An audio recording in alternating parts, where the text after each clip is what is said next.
আপনি কি প্রতি রাতে ঘুমানোর আগে নিজেকে ঘৃণা করেন? সেই একই আসক্তি, একই মোবাইল স্ক্রলিং আর একই অলসতা কি আপনাকে ভেতরে ভেতরে শেষ করে দিচ্ছে?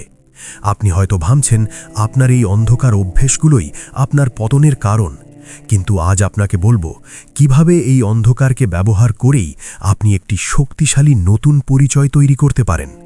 ভিডিওটি শেষ পর্যন্ত দেখুন, কারণ আজ আপনার দুর্বলতাই আপনার সবচেয়ে বড় শক্তিতে পরিণত হবে। আপনি যখন কোনো কিছুর প্রতি আসক্ত হন, তার মানে আপনার ভেতরে প্রচুর এনার্জি বা শক্তি আছে, কিন্তু আপনি সেটাকে ভুল পথে খরচ করছেন।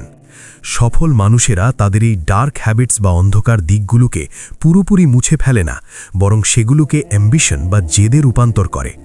আপনার যদি রাত জাগার অভ্যেস থাকে, তবে সেই সময়টা ফেসবুক স্ক্রলিংয়ে নষ্ট না করে নতুন কোনো স্কিল শিখতে ব্যয় করুন। আপনার ভেতরে যদি রাগ বেশি থাকে, তবে সেই রাগকে অন্যের ওপর না ঝেড়ে নিজের লক্ষ্যে পৌঁছানোর জ্বালানি হিসেবে ব্যবহার করুন। মনে রাখবেন, কয়লা আর হীরা দুটোই কিন্তু কার্বন দিয়ে তৈরি, পার্থক্য শুধু চাপে আর তাপে। আজ থেকে নিজের অন্ধকার দিকগুলো নিয়ে লজ্জিত হওয়া বন্ধ করুন এবং সেগুলোকে আপনার সাফল্যের সিঁড়ি হিসেবে ব্যবহার করা শুরু করুন।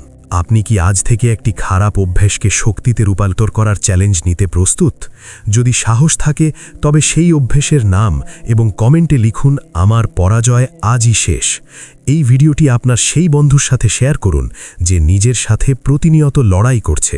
আর নিজেকে প্রতিদিন 1% উন্নত করতে আমাদের চ্যানেলটি এক্ষুনি সাবস্ক্রাইব করে রাখুন। মনে রাখবেন, অন্ধকার যত গভীর হয়, ভোরের আলো তত কাছে থাকে।